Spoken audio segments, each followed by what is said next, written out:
অধ্যায় কর্মেই আনন্দ। আমরা অনেকেই কাজ করে আনন্দ পাই। কাজে সফলতা লাভের জন্য প্রয়োজন আত্মবিশ্বাসে বলীয়ান হওয়া এবং সৃজনশীল চিন্তাচেতনার প্রয়োগ করা। সাধারণত কায়িক ও মেধাশ্রম প্রয়োগ করে কাজ সম্পন্ন করতে হয়। কাজের মাধ্যমে আত্মমর্যাদা বৃদ্ধি পায়। এখন আমরা আত্মমর্যাদা, আত্মবিশ্বাস, সৃজনশীলতা, কায়িক ও মেধাশ্রমের ধারণা লাভ করতে চেষ্টা করব। এই অধ্যায় শেষে আমরা আত্মমর্যাদা, আত্মবিশ্বাস, সৃজনশীলতা এবং কায়িক ও মেধাশ্রমের ধারণা দিতে পারব। কাজের ক্ষেত্রে আত্মমর্যাদা, আত্মবিশ্বাস ও সৃজনশীলতার ক্ষেত্রগুলি চিহ্নিত করতে পারব। পাঠ ১, আত্মমর্যাদার ধারণা। তোমরা হয়তো তোমাদের চারপাশে এরকম কথাবার্তা শুনে থাকবে, করিম সাহেব একজন আত্মমর্যাদা সম্পন্ন মানুষ। এই আত্মমর্যাদা শব্দটি দিয়ে আসলে কি বোঝায়? শব্দ ভেঙে যদি অর্থ বের করার চেষ্টা করি, তবে দেখা যায় আত্ম অর্থ নিজ আর মর্যাদা অর্থ সম্মান।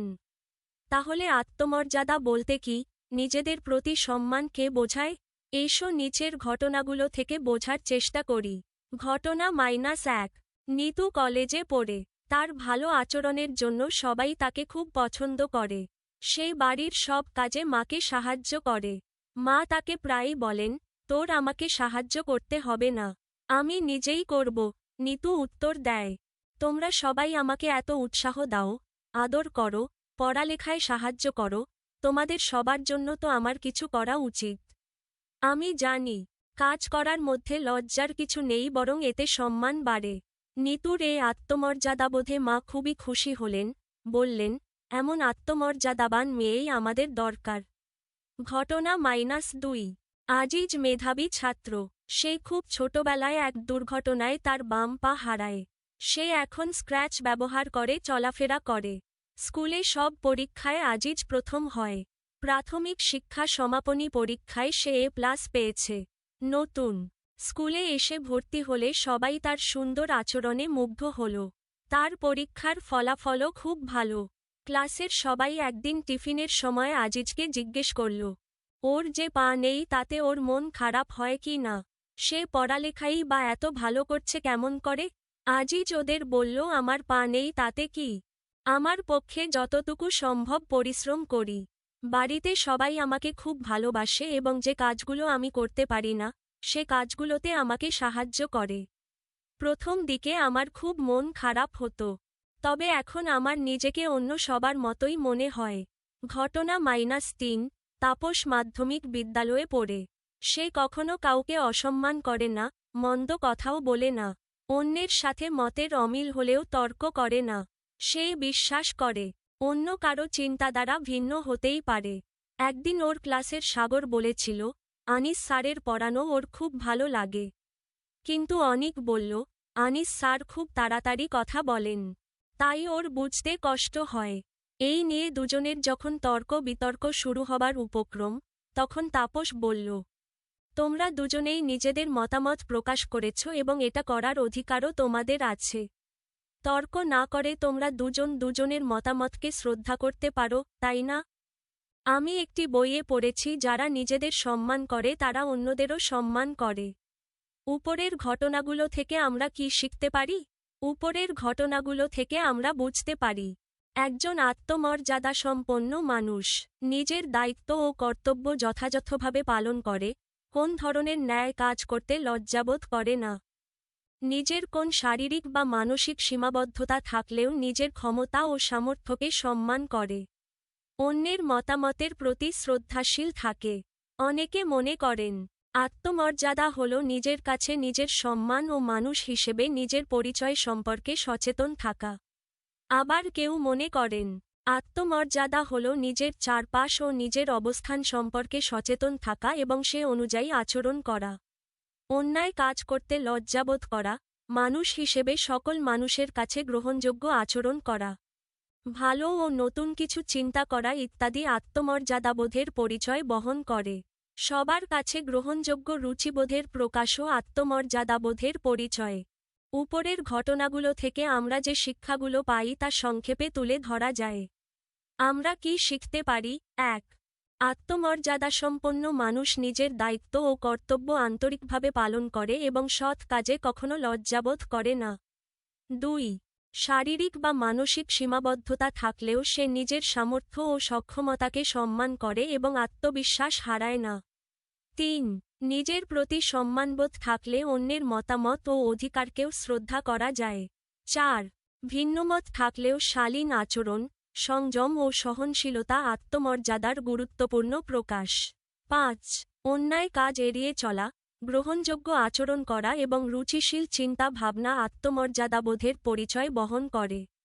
সার কথা: আত্মমর্যাদা হল নিজের প্রতি সম্মানবোধ, নিজের অবস্থান ও দায়িত্ব সম্পর্কে সচেতন থাকা এবং সেই অনুযায়ী ন্যায়সঙ্গত, শালীন ও মানবিক আচরণ করা। দলগত কাজ: ৪-৫ জনের দল তৈরি করে তোমাদের অভিজ্ঞতা থেকে আত্মমর্যাদা বিষয়ক একটি ঘটনা বর্ণনা করো। আত্মমর্যাদা বিষয়ক একটি ঘটনা।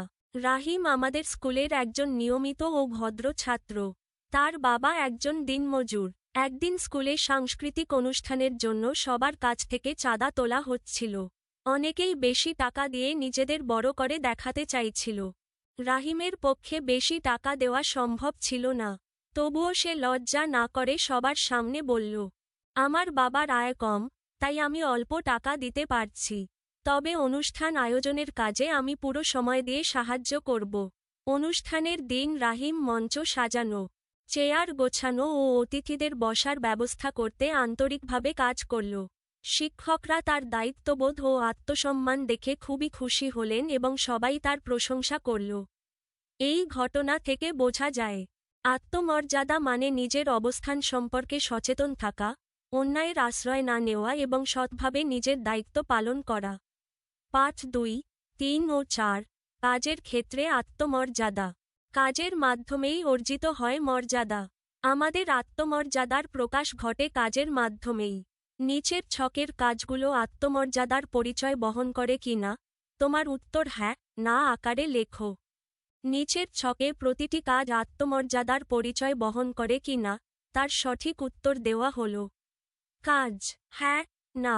সোহেল নিজের কাজ নিজে করতে পছন্দ করে। হ্যাঁ। বাবা মা কখনো বকা দিলে ফাতেমা বকার কারণ খুঁজে নিজেকে সংশোধনের চেষ্টা করে। হ্যাঁ। মিলি স্কুলে যাওয়ার সময় কাজের মেয়ে তার ব্যাগ বহন করে। না। রমা খুব উচ্চস্বরে কথা বলে না, কারণ সে মনে করে উচ্চস্বরে কথা বললে অন্যদের অসুবিধা হয়। হ্যাঁ। শিরিন নিয়মিত বাড়ির কাজ করে আনে, কারণ শিক্ষার্থী হিসেবে এটি তার দায়িত্ব। হ্যাঁ। সারাদিন রিকশা চালিয়ে সন্ধ্যাবেলায় বাবা বাসায় ফিরলে মাহমুদ বাবাকে খাবার পানি এগিয়ে দেয়, রিকশা মুছে দেয়। হ্যাঁ। মা শুভর ময়লা কাপড় ধুয়ে দেন। না। সংক্ষেপে ব্যাখ্যা: নিজের দায়িত্ব নিজে পালন করা, অন্যের প্রতি শ্রদ্ধাশীল হওয়া, ভুল হলে সংশোধনের চেষ্টা করা এবং পরিশ্রমী মানুষকে সম্মান করা, এসবই আত্মমর্যাদার প্রকাশ। অন্যদিকে নিজের কাজ অন্যের ওপর চাপিয়ে দেওয়া আত্মমর্যাদার পরিচায়ক নয়। এখন চলো নিজের ভাবনাটাকে মূল্যায়ন করি। সোহেল নিজের কাজ নিজে করতে পছন্দ করে। কারণ হিসেবে সে বলে, বুদ্ধিমানেরা নিজের ওপর নির্ভর করে, আর বোকারা নির্ভর করে অন্যের ওপর। কাজেই নিজের কাজ নিজে করাটা আত্মমর্যাদার পরিচায়ক। এখন থেকে আমরা সবাই সোহেলের মতো নিজের কাজ নিজে করার চেষ্টা করব। মানুষ হিসেবে আমাদের লজ্জাবোধ থাকা উচিত। অন্যায় করলে আমরা লজ্জিত হই। সেজন্য ফাতেমা যদি তার কোনো আচরণের কারণে বাবা মায়ের কাছে বকা খায়, তাহলে সে লজ্জিত হয়। সে বাবা মায়ের চাওয়া পাওয়াকে শ্রদ্ধা করে এবং তাদের মতামত মেনে চলে। ফাতেমার এই আচরণ আত্মমর্যাদাবোধের পরিচয় বহন করে। আমরা যদি খুব উচ্চস্বরে কথা বলি তাতে আমাদের চারপাশের মানুষের অসুবিধা হতে পারে। একজন আত্মমর্যাদাবোধ সম্পন্ন মানুষ অন্যের অসুবিধা হয় এমন কিছু করেন না। কাজেই রমার আস্তে কথা বলা তার আত্মমর্যাদাবোধ সম্পর্কে সচেতনতা পরিচয় বহন করে। শিরিন তার আত্মমর্যাদা সম্পর্কে সচেতন। সেই সাথে সে নিজের দায়িত্ব পালনের প্রতি এবং বিদ্যালয়ের নিয়মকানুন মেনে চলার প্রতি শ্রদ্ধাশীল। তার মতে, অন্যরা সবাই যদি পারে তাহলে আমিও পারব।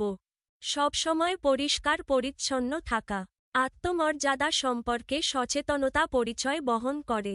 আমরা যদি পরিষ্কার পরিচ্ছন্ন না থাকি, আমাদের পোশাক যদি পরিচ্ছন্ন না হয়, তাহলে আমাদের নোংরা দেখাবে। আমাদের গায়েও ঘাম ও ময়লায় দুর্গন্ধ হবে। অন্যের গায়ের দুর্গন্ধ আমাদের নাকে এলে আমাদের কি ভালো লাগে? আমাদের আশেপাশে যারা রয়েছে তাদেরও এতে খুব অসুবিধা হয়।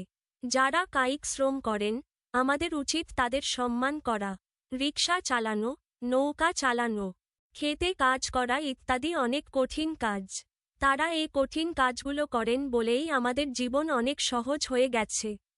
আমাদের উচিত তাদের সম্মান করা।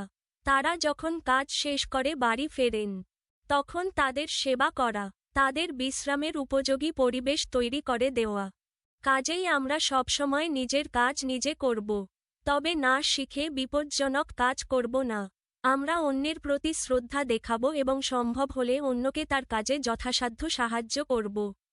সবসময় পরিষ্কার পরিচ্ছন্ন থাকব। কোনো কাজে ভুল হয়ে গেলে নিজেকে ছোট মনে না করে সঠিকভাবে করার জন্য কারো কাছ থেকে শিখে নেব। এতে লজ্জাবোধ করার কিছু নেই। সব মানুষ সঠিকভাবে সব কাজ করতে পারে না। সঠিকভাবে কাজ করার জন্য কাজ শিখে নিতে হয় এবং বারবার চেষ্টা করতে হয়। তাই আমরা নিজের প্রতি শ্রদ্ধা ও আত্মবিশ্বাস হারাব না। আত্মমর্যাদার গল্প। জগদীশচন্দ্র বসু লন্ডন বিশ্ববিদ্যালয় থেকে বিএসসি ডিগ্রি নিয়ে ভারতবর্ষে ফিরে এলে তাকে কলকাতার প্রেসিডেন্সি কলেজে অস্থায়ী অধ্যাপকের পদে নিযুক্ত করা হল। সেই সময় সাহেবরা ভাবতেন ভারতীয়রা বিজ্ঞান শিক্ষাদানের জন্য উপযুক্ত নয়। তাই ওই পদে ইংরেজরা যে বেতন পেতেন জগদীশকে দেওয়া হতো তার 2/3। আবার অস্থায়ী বলে ওই বেতনের অর্ধেকটা জগদীশচন্দ্র বসুর হাতে আসত। ইংরেজ ও ভারতীয়দের মধ্যকার এই বৈষম্যে জগদীশচন্দ্রের আত্মসম্মানে ঘা লাগল। তিনি এর প্রতিবাদ জানালেন। তরুণ এ অধ্যাপকের কথায় কেউ কর্ণপাত করল না। শেষ পর্যন্ত তিনি স্থির করলেন যে তিনি বেতনই নেবেন না। তিনি একাধারে 3 বছর কোনো বেতন না নিয়ে অধ্যাপনা করে গেলেন। কর্তৃপক্ষ অবশেষে তার ন্যায্য অধিকারের কাছে নতি স্বীকার করল। ইংরেজ অধ্যাপকের সমতুল্য বেতন নির্ধারণ করে তার পাওনা সকল টাকা পরিশোধ করল। জগদীশ চন্দ্র বসু একজন আত্মমর্যাদাবান ব্যক্তি। দলগত কাজ। তোমরা হয়তো তোমাদের চারপাশে এমন অনেক মানুষ খুঁজে পাবে যারা জগদীশচন্দ্র বসুর মতো অত্যন্ত আত্মমর্যাদাবান। এসো এমন মানুষের কাহিনী নিয়ে আমরা পোস্টার বানাই। প্রত্যেক দল একটি করে আত্মমর্যাদার গল্প পোস্টারে লেখো। এই কাজের জন্য একটি শ্রেণী কার্যক্রম বরাদ্দ করতে হবে। সব দলের গল্পগুলো পোস্টার আকারে দেয়ালে ঝুলিয়ে দাও। এই কাজের জন্য একটি শ্রেণী কার্যক্রম বরাদ্দ করতে হবে। নিচে পোস্টারে লেখার উপযোগী একটি আত্মমর্যাদার গল্প দেওয়া হলো। আত্মমর্যাদার গল্প। নাম আব্দুল করিম। আব্দুল করিম আমাদের এলাকার একজন পরিচ্ছন্নতা কর্মী। প্রতিদিন খুব ভোরে তিনি রাস্তা পরিষ্কার করতে বের হন। অনেকেই তার কাজকে ছোট করে দেখে, কিন্তু তিনি কখনো লজ্জাবোধ করেন না। করিম চাচা বলেন, সৎ কাজ কোনো দিন ছোট হয় না। একদিন এক ব্যক্তি তাকে অপমান করে কথা বললে তিনি শান্তভাবে বলেন, ভাই, আমি আমার দায়িত্ব পালন করছি। এই কাজ না করলে আপনাদের চলাচলই কঠিন হয়ে যেত। তার আত্মবিশ্বাসী ও শালীন আচরণ দেখে সবাই নীরব হয়ে যায়। করিম চাচা সবসময় পরিষ্কার পোশাক পরেন, সময়মতো কাজে যান এবং নিজের কাজ নিজে করেন। তিনি বিশ্বাস করেন, পরিশ্রমী মানুষের প্রকৃত মর্যাদা। শিক্ষা, সৎ পরিশ্রম, দায়িত্ববোধ ও আত্মসম্মানই একজন মানুষকে সত্যিকারের আত্মমর্যাদাবান করে তোলে।